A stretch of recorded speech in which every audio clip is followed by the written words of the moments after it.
Good morning, students. We are doing our chapter Financial Statement Analysis, in which we analyze the financial position of the company, means balance sheet and income and profit and loss account. As you know, I have discussed earlier with you, there are three tools of financial statement analysis: comparative, common and trend. Trend मैं आपको करवा चुकी हूँ. But today I will solve your problems related to trend analysis. That is sum number 41, last sum of your book.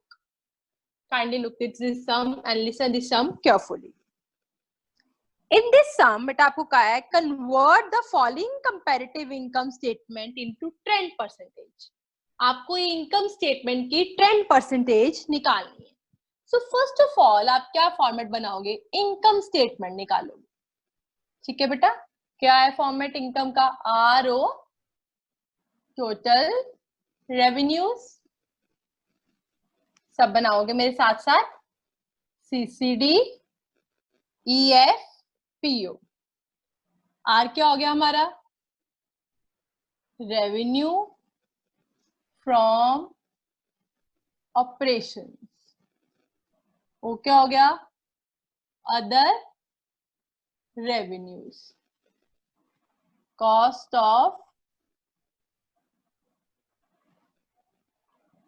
material consumed.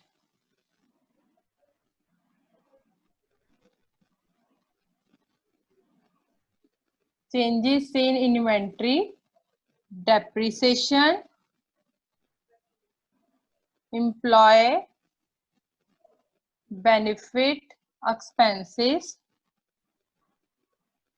finance costs, purchase of raw material, other expenses, total expenses. Here total revenues first डाल दो, total expenses second. Next, net profit before tax means first minus second. फिर minus tax, last को क्या आ जाएगा आपके पास? Net profit after tax. एक मिनट, मैंने सारा फॉर्मेट बना लिया.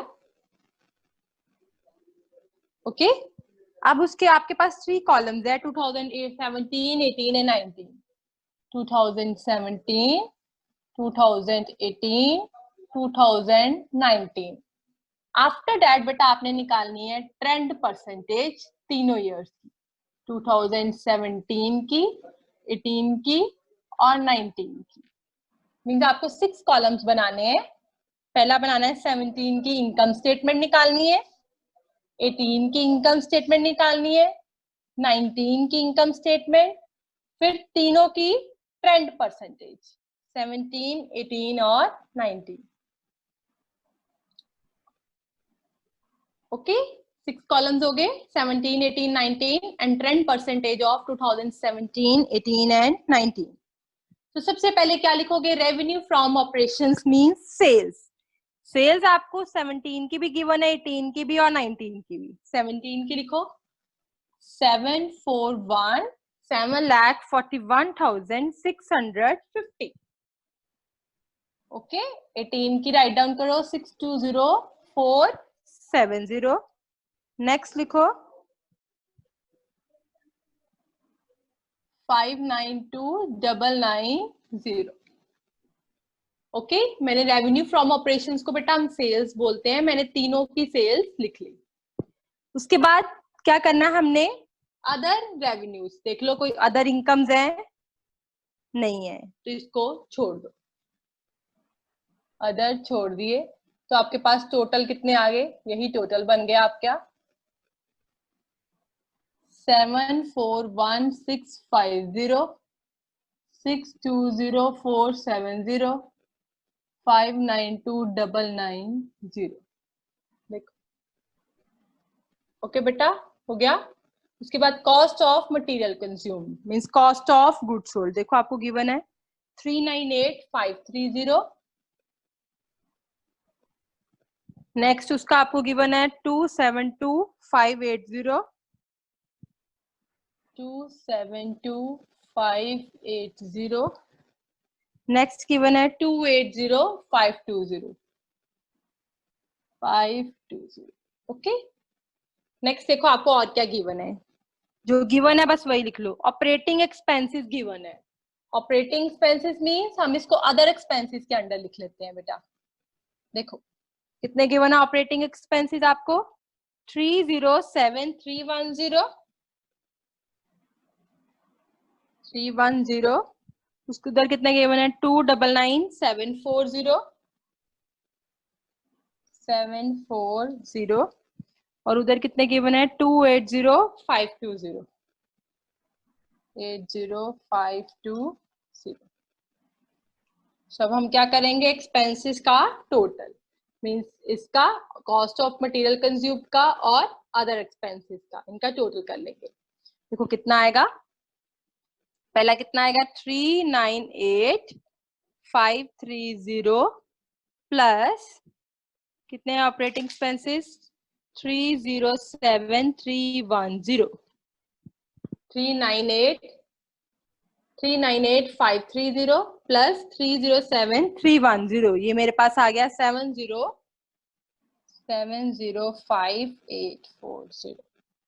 ओके बेटा, ऐसे ही नेक्स्ट करते हैं। क्या है 272580 प्लस 299740, ये मेरे पास आ गया 572340। इन दोनों को मैंने प्लस किया तो ये आ गया 572320। सॉरी, ठीक है। नेक्स्ट करते हैं। नेक्स्ट क्या है 280520 प्लस 280520, दोनों सेम है। कितना आ गया ये मेरे पास 561040, 1040। देखो बेटा क्लियर है।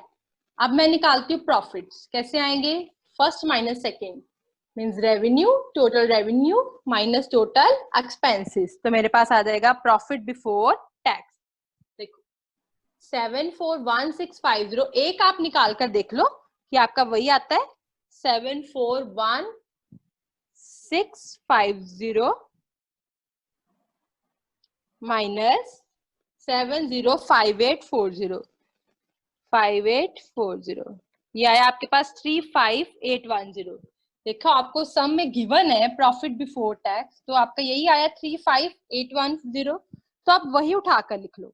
इस ईयर का कितना है 48150, और उधर कितना है 31950। आप करके भी देख लेना रेवेन्यू माइनस एक्सपेंसेस, तो आपके पास यही आएगा।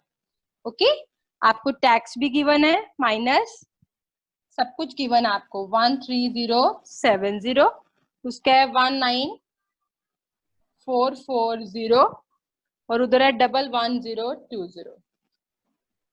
ठीक है, सो आफ्टर टैक्स भी आपको गिवन है सम में 22740, 28710, 20930। ओके बेटा, देखो 3 कॉलम्स हो गए हमारे, सबको क्लियर हो गए आई थिंक। ठीक है, अब नेक्स्ट हमने परसेंटेज निकालनी है। अब देखो यहाँ तो आपको बेटा कोई ईयर गिवन हो, बेस लेना है किसको, वो आपको गिवन हो तो आप उसको परसेंटेज निकालोगे। बट आपको गिवन नहीं है कि 17 को बेस लेना है, 18 को कि 19 को, सो आप लास्ट ईयर को बेस लेकर परसेंटेज निकाल लोगे। देखो ऐसे ऐसे निकालनी है बेटा सबकी परसेंटेज, नीचे नहीं, ऐसे ऐसे ट्रेंड। ओके, बताती हूँ आप 2017 की कैसे आएगी। 741650 ओवर लास्ट, कुछ भी नहीं है, डिवाइड बाय 741650 इंटू 100, ये आ गई 100%। ओके बेटा, इसको इसी के साथ डिवाइड किया, मल्टीप्लाई बाय 100, ये आ गई 100%। 18 की कैसे निकालेंगे, 620470 डिवाइड बाय 741650 इंटू 100, निकालो कितना आता है। कैसे करेंगे? 620470 डिवाइड बाय 741650 इंटू 100, ये आ गया 83.6%, मीन्स 84, ये यहाँ पे लिख लेंगे। ठीक है बेटा। नेक्स्ट हम ऐसे निकालेंगे 2019 की। कैसे निकालेंगे 2019 की, बताओ मेरे को। 592990 डिवाइड बाय 620470 इंटू 100, इसको इसके साथ डिवाइड किया, इसको इसके साथ डिवाइड किया। ओके, लास्ट ईयर को हम बेस मान लेते हैं। कैसे निकालेंगे? 592990 डिवाइड बाय 620470 इंटू 100, या 95.5%, नया 95.5%। ओके बेटा, क्लियर है? Dash dash dash as it is, इसको भी इसके साथ डिवाइड ही करना है, 100% आ जाएगा। इसको इसके साथ, यही सेम फिगर है तो यही आ जाएगा 95.5%। Okay done. अब बारी आती है कॉस्ट ऑफ मटेरियल कंज्यूम। फिर इसको पिछले के साथ, पिछला कुछ भी नहीं है तो डिवाइड इसके साथ, ये आ गया इसका 100%। इसको किसके साथ डिवाइड करेंगे? 2017 के साथ। 272580 डिवाइड बाय 398530 इंटू 100 करो। 272580 डिवाइड बाय 398530 मल्टीप्लाई बाय 100। अब बेटा हम नेक्स्ट निकालते हैं 2019 के कॉस्ट ऑफ मटेरियल कंज्यूम। ये कैसे आएगा? 280520 डिवाइड बाय लास्ट ईयर 272580 करो। 280520 डिवाइड बाय 272580 मल्टीप्लाई बाय 100, ये कितना आया? 102.9, मीन्स 103%। इसमें 100% से अबव भी आ सकता है। ठीक है, ओके, निकाल लिया। बाकी डैश डैश डैश। ठीक है, अब हम इसका निकालते हैं अदर एक्सपेंसेस का। पहले का 307310 divide by this multiply by 100, first का 100% आ गया। नेक्स्ट का क्या आएगा? 299740 299740 divide by last year 307310 multiply by 100, ये आया 97.5, मीन्स 98%। ओके, नेक्स्ट इसका करो। क्या है? 280520 this divide by last year 299740 multiply by 100, that is 93.5, means 94%। okay done। as it is बेटा हम इसका करेंगे टोटल का। पहले का तो 100% ही आ जाएगा।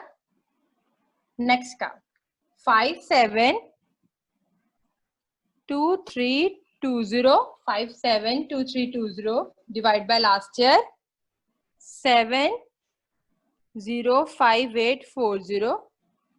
दोबारा कर लेते हैं। 572320 divide by last year 70580 multiply by 100, यह है बेटा 81.08, मीन्स 81%। ठीक है, ऐसे इसका निकालते हैं। 561040 divide by 572320 561040 divide by 572320 multiply by 100, ये कितना आया? 98.02%। ओके, अगर 0.5 से ज्यादा हो तो नेक्स्ट डिजिट ले लो, वरना वही डिजिट लेकर परसेंटेज निकाल दो। हो गया। ऐसे इसका निकाल लेते हैं प्रॉफिट बिफोर टैक्स का। पहले का तो सबका 100% ही आना है, ठीक है। बाकियों का निकाल लेते हैं। 48150 divide by 35810। 48150 divide by 35810 into 100, ये आया आपके पास 134%, ठीक है। एज इट इज इसका निकालो। 31950 divide by last year, that is 48150 multiply by 100, 66.3%। कितना है ये? 66.3%। यहाँ पे आ गया 66.3%। ओके, एज इट इज इसका निकालो। ये हो गया, ये निकालते हैं। 19440 डिवाइड बाय 13070 मल्टीप्लाई बाय 100, कितना आ गया? 148.7 मीन्स 149%। तो इसका निकालते हैं। 11020 डिवाइड बाय 19440 मल्टीप्लाई बाय 100, या 56.68 मीन्स आप लिख लो इसको 57%। लास्ट रह गया हमारे पास, ये हो गया, ये निकाल लेते हैं। 28710 डिवाइड बाय 22740 मल्टीप्लाई बाय 100, ये कितना है? 126, ठीक है। नेक्स्ट ये करते हैं, लास्ट रह गया हमारे पास 20930 28710 multiply by 100, that is 72.9 means 73%.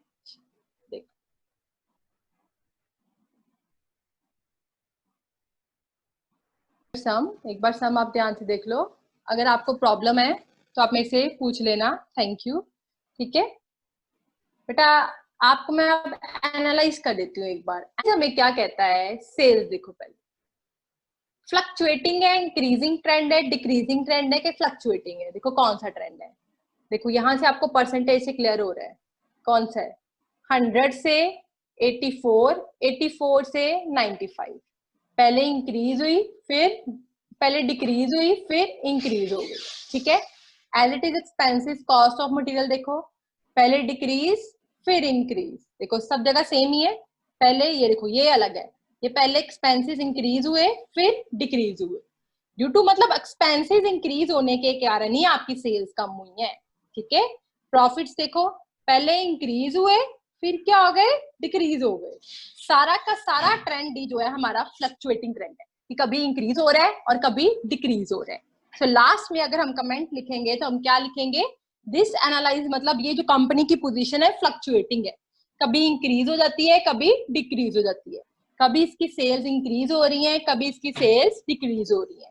सो इस कंपनी में हमें पैसा नहीं लगाना चाहिए। हम लास्ट में देखा मैंने, देखो लास्ट में मेरे पास प्रॉफिट्स जो थे पहले 126% थे, अब कम हो गए, कितने हो गए हैं? 73% हो गए हैं। मींस अब मेरे प्रॉफिट्स डिक्रीज हो रहे हैं, सो हमें यहाँ पे पैसा नहीं लगाना चाहिए। ओके, कंपनी की फाइनेंशियल पोजीशन जो है वो अच्छी नहीं है, ये हमें एनालाइज बताता है। ओके बेटा, so that's it with today. अगर प्रॉब्लम हो तो मेरे से पूछ लेना। थैंक यू बेटा।